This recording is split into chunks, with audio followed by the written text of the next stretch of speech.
Here we are with Matteo Dal-Cin, fresh off victory stage 1 of the Tour of the Gila. First off, Matteo, congrats on your win. Awesome, tough day out there for you. George and I were at the climb going up toward Mogollon. Looked like you guys were all kind of stacked together at the front of the field going up. That was shortly before you got a gap and won the race. Did you guys talk over that strategy, or was it just something you had a gut instinct and you went? Yeah, we were all up at the front. That was the plan.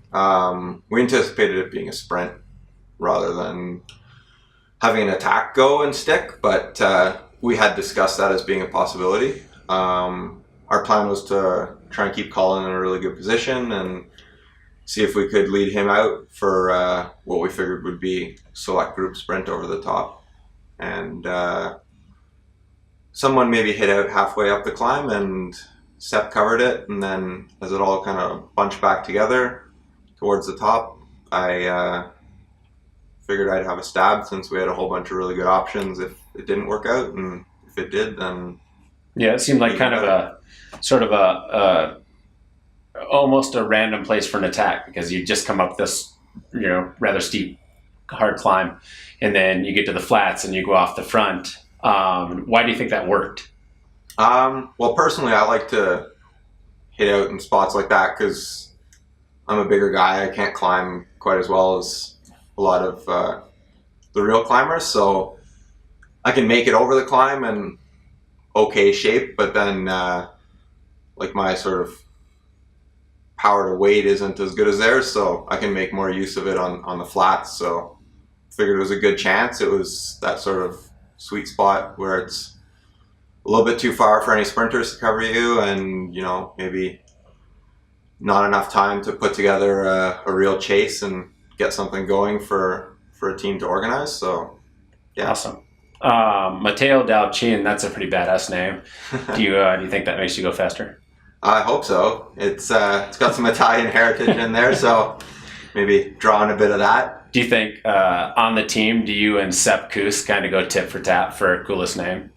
I think Sepp may have me beat there just on sort of his name pretty much can pass as a nickname even, so I'll concede that one. Going into the stage today, you guys, would you have ever thought that you'd put 6 riders in the top 8? We came close at Joe Martin in the time trial, so I guess I don't know. I don't think we would ever have said it, but right. A bunch of us were hoping to do well, and I think we surpassed expectations. Which do you think is tougher, winning stage 1 of Tour of the Gila or getting a good night's sleep at the Copper Manor?